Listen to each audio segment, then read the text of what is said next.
नहीं, supreme court ने आज के फैसले में फाजिल जजेस ने ये फैसला लिया कि अब लोअर कोर्ट के जज साहब नहीं सुनेंगे जो एक गलत ऑर्डर दिए थे, बल्कि अब डिस्ट्रिक्ट कोर्ट के सीनियर जज के पास जाएगा और जो 7-11 का ऑर्डर है उसको प्रायोरिटी पहले सुना जाएगा, नंबर 1। दूसरा ये है कि अहमदी साहब ने ये आर्ग्यू किया कि सुप्रीम कोर्ट ने जब अपने 16 मई के ऑर्डर में, लास्ट ऑर्डर में कहा था कि मुसलमानों को नमाज पढ़ने की इजाज़त होगी और उनका जो रिलीजियस ऑब्जर्वेंस होगा उसकी इजाज़त होगी। हमारा मानना यह है कि रिलीजियस ऑब्जर्वेंस में वजू भी शामिल है और वजू के लिए मुझे उस पॉइंट से वजू करना ज़रूरी है।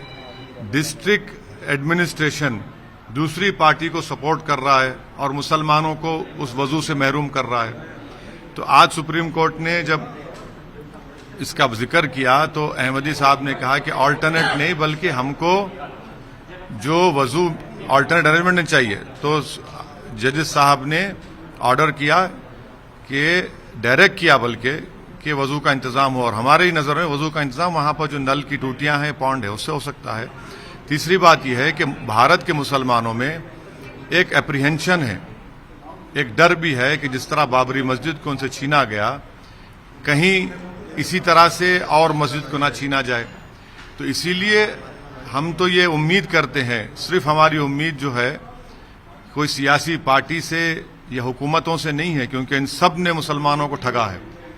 हम ये उम्मीद करते हैं कि सुप्रीम कोर्ट संविधान को सामने रखते हुए, अपने बाबरी मस्जिद के जजमेंट को सामने रखते हुए, 91 की एक्ट को उन्होंने जो भारत के बेसिक स्ट्रक्चर का हिस्सा करार दिया, वो उसको अपहेल्ड करेंगे और जो अंग्रेजी में कहते हैं वॉक द टॉक होगा। और यकीनन आज मैं उम्मीद ये कर रहा था कि सुप्रीम कोर्ट इसी स्टेज पर, वो इनिशियल स्टेज में इसको बोलते हैं ना कि they will nib it in its but, क्योंकि अब आप देख रहे हैं कि अब ज्ञानवापी से जाके अब मथुरा में शुरू हो गया और मुकामात पर डिमांड शुरू हो गए।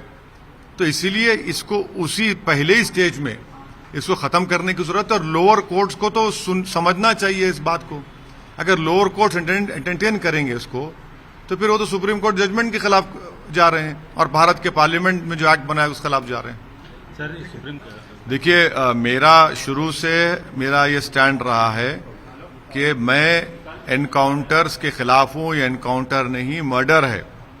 चाहे चंद्रबाबू नायडू जब सीएम थे, जब अजीज और आजम का एनकाउंटर हुआ, या यूपी में योगी आदित्यनाथ के सरकार में जो लोगों का एनकाउंटर किया जा रहा है कि गोश्त के स्मगलिंग के नाम पर ले जाकर आसाम में दे दिया, वहां उनका एनकाउंटर हो गया।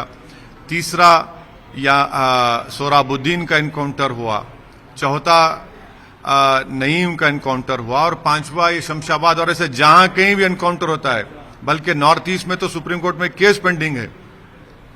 तो एनकाउंटर भारत के रूल ऑफ लॉ को कमजोर करता है।